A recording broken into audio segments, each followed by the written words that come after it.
Hello and welcome back for another video, and in this one I'll be talking about the factors that may be hindering or slowing down your spell work. You can reflect which one of the few things you might need to consider when you have casted a spell onto someone or for yourself. If you're casting a spell towards another person, regardless of what this intent may be, know that there are individuals who are protected due to soul bonds made by their ancestors, and try to know if this person knows how to block and shield himself or herself from any form of spell. One thing some people who are into this craft do not consider is a person's standing when it comes to their religious faith and belief. Whichever religious background this person may have does not matter. However, having faith or being in a religious background alone does not mean that you're going to be protected all the time. You will need to consider a lot of factors that revolves around your life.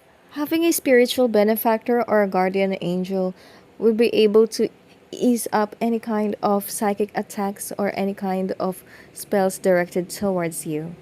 I won't be elaborating that much about this part, so do try to make a research on your own. People who often pray and believe that a guardian angel or God like Yahweh is around to protect them from any kind of spells may automatically block whichever intent you are trying to direct to him or her. But this is not always the case though. Number 3 is that this person might be a believer and a user of supernatural and religious artifacts such as amulets, talismans, spiritual tools, and such things. These things can cause your spells to slow down from manifesting. Unless you consider amplifying the strength of spells by creating contact to beings such as demons, I won't be talking about what to exchange or whatever you should do in order to attain that kind of contact, because one way or another, you need to have a good reason for it. Calling them for shallow reasons, such as love magic, won't do you good in the long run, even if they manifest for you relating to that matter. Now, in this case, as always, we cannot guarantee that it may cause karma or not. So try to look up if you are doing something that will be beneficial for both partners and not just for your own self-interest. Number 4, what you should also look up to is to know if this person does banishing and protection rituals on a regular basis. This can really slow down your spell work. Number 5, give this person a reading using your pendulum or to know if he or she has a protective guardian or a spirit guide or has a contract with the demon or with the universe. If so, it may really complicate the one who is casting the spell, and if this intent is to cause harm or to cause manipulation. Number 6, if you are entirely new to this, make it a habit to condition your mind through meditation. Practice how to attain a clear mind and how to focus your intent and energy. Consider the timing and the moon phase, the signs and synchronicities, the year, the planetary conjunctions, so on and so forth.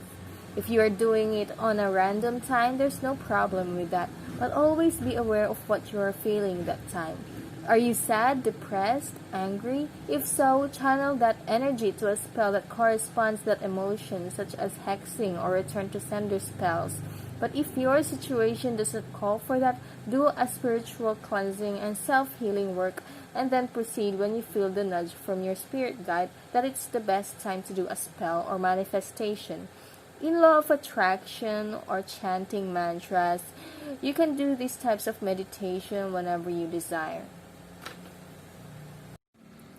To meditate, just sit upright or lay down with your spine straight and imagine all your chakras activating. You can look up chakras online for more references if you are still unaware of that.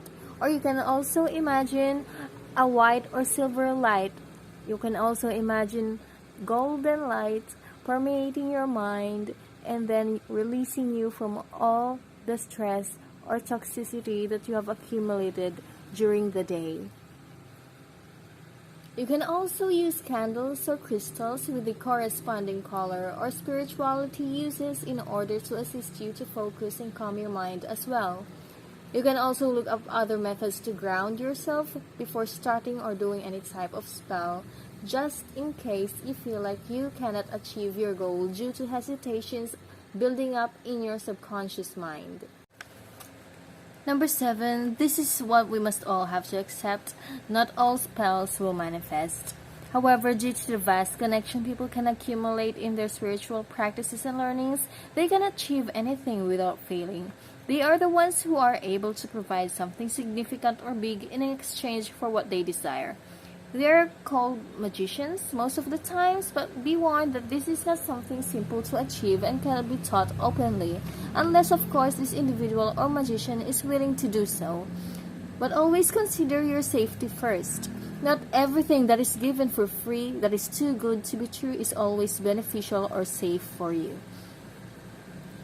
Number 8, another factor here is that you're just not ready to do any spells just yet. Your third eye might be shut or blocked. As I mentioned earlier, practicing meditation and grounding will help you a lot. This may not apply for everyone because one path a person chooses may be different from another. One more thing you can consider is that another entity or being refused or blocked your intentions from happening. The last thing that I can think of is that you're just being impatient and you're expecting something to happen straight away. There are spells that need time to manifest.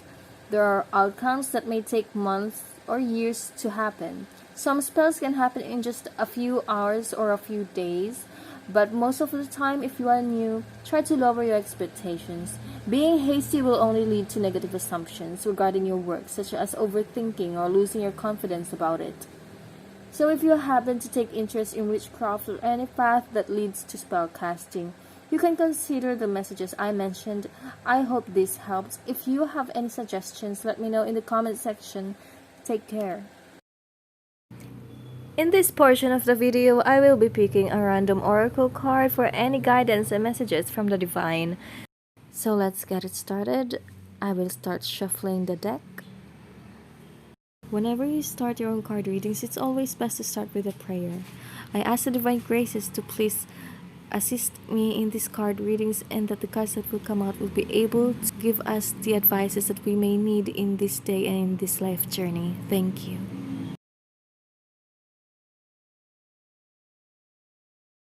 So I skipped a few seconds so we can head straight to the part where I'm already picking up the cards. So for the first card is meditation brings answers. So there you go. Meditation is always the first step before going through anything else regarding spirituality. And for the next card we have you're ready. So some of you may have already done lots of work when it comes to this and when it comes to your spiritual path. So just make sure that you keep going and keep searching what it is that you think is for you out there. For some of you guys watching this video, you may be new to meditation, so try to look up online resources on how to do so properly. And for some of you guys, you may be ready to take the next few steps in order to make progress in your spiritual aspects. That'll be all. Thanks.